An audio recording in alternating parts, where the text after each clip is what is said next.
নেতাজি সুভাষচন্দ্র বোসকে নিয়ে ধারাবাহিক নোংরামি করে যাওয়ার কারণে নাকি ওই বিজেপির কি একটা এমপি আছে অনন্ত মহারাজ, কোন চুলাকার মহারাজ জানি না, তাকে বিরাট শাস্তি দিয়েছে শুভেন্দু অধিকারীর সরকার। উনি গতকালই বলেছিলেন নেতাজিকে অপমান করলে নাকি জিরো টলারেন্স, সত্যি একদম টলারেট করেননি। এই অনন্তকে বিরাট শাস্তি দিয়েছেন। কি শাস্তি দিয়েছেন? উনি নাকি বঙ্গবিভূষণ পেয়েছিলেন, বঙ্গবিভূষণ তার কাছ থেকে কেড়ে নেওয়া হয়েছে। আর কিছু সংবাদ মাধ্যম এটাকে দেখেই লাফাচ্ছে, আনন্দে নাচছে, কি না বিরাট শাস্তি দেওয়া হয়েছে এই অনন্তকে নেতাজিকে অপমান করার জন্য। আচ্ছা, বঙ্গবিভূষণটা কি জিনিস? খায় না মাথায় দেয়? বঙ্গবিভূষণ পেলে কি হয়? ওটা দিয়ে কি কাজে লাগে? ওটা দিয়ে বঙ্গবিভূষণ থাকলে কি হয়? মানে ট্রেনে চড়তে টিকিট লাগে না, বিদেশে যেতে ভিসা লাগে না, পাসপোর্ট লাগে না, ওইটা দেখিয়ে যে কোনো দেশে চলে যাওয়া যায়? বঙ্গবিভূষণ ধুয়ে জল খেতে হয়? মমতা ব্যানার্জি মুখ্যমন্ত্রী থাকাকালীন নিজের কতগুলো চামচাকে পোষার জন্য একটা পুরস্কার আবিষ্কার করেছিলেন। ভারতের প্রধানমন্ত্রী হওয়ার ইচ্ছে ছিল, হতে পারেননি, তাই পদ্মভূষণ দেওয়ার অকাত হয়নি। তাই প্রত্যেক বঙ্গবিভূষণ বলে কি একখানা কাকের ঠ্যাং মানিয়েছিলেন।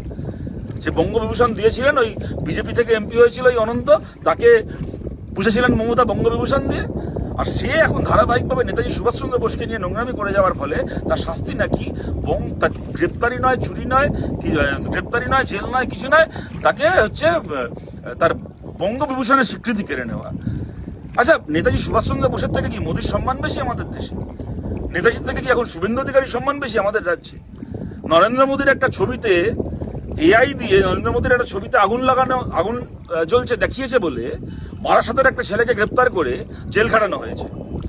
মুর্শিদাবাদের একটা ছেলেকে, সে শুভেন্দু অধিকারীকে নিয়ে কোনো খারাপ কথাও বলেনি, রাজনৈতিক সমালোচনা করেছিল বলে ক্ষমতায় এসে কয়েকদিনের মধ্যে মুর্শিদাবাদের ফিরোজ বলে একটি ছেলেকে, তাকে হচ্ছে জেল খাটানো হয়েছে। এই শুভেন্দু অধিকারী সরকার জেল খাটিয়েছে সে শুভেন্দু অধিকারী সমালোচনা করেছে বলে। মোদীর সমালোচনা করলে জেল, শুভেন্দু অধিকারী সমালোচনা করলে জেল। আর নেতাজিকে নিয়ে নোংরামি করলে, নেতাজিকে নিয়ে মানে নেতাজির ছবি এআই করে দেখাচ্ছে যে পায়ের তলায় নেতাজিকে মারাচ্ছে, নেতাজিকে নিয়ে নোংরা কথা বলে যাচ্ছে, তার শাস্তি হচ্ছে কি না কোথাকার ঢোপের চাপ বঙ্গবিভূষণ, সেইটা নাকি ফেরত দিয়ে নেওয়া।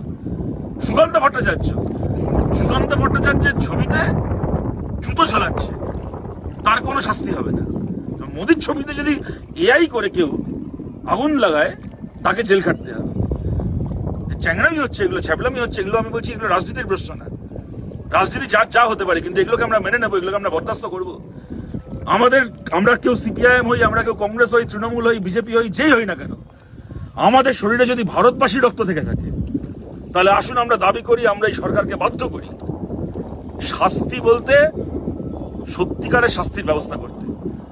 বঙ্গভূষণ কেড়ে নিচ্ছেন কেন? এমপিশিপটা কেড়ে নিতে পারছেন না? আপনার পার্টির এমপি তো।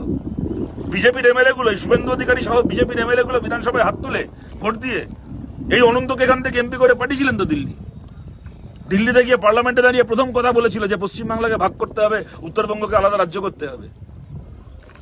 যবে থেকে এমপি করে পাঠিয়েছেন, দিনের পর দিন এই কাজ করে যাচ্ছে। কাটছেন যখন, বঙ্গবিভূষণ কাটছেন কেন? এমপিশিপটা কারুন না, তাহলে বুঝবো ক্ষমতা আছে, তাহলে বুঝবো সততা আছে, রাজনৈতিক সদিচ্ছা আছে। যদি আমাদের শরীরে ভারতবাসী রক্ত থেকে থাকে, তাহলে আবেদন করছি, আপনি যে দলের সমর্থক হয়ে থাকুন না কেন, আমি যে দলের সমর্থক হই না কেন, এই সরকারকে বাধ্য করতে হবে শাস্তির মতো শাস্তির ব্যবস্থা করতে। নেতাজি সুভাষচন্দ্র বোসকে নিয়ে, সুকান্ত ভট্টাচার্যকে নিয়ে, বাংলার ভারতের মনীষীদেরকে নিয়ে যারা এই নোংরামি করছে, তাদের বিরুদ্ধে।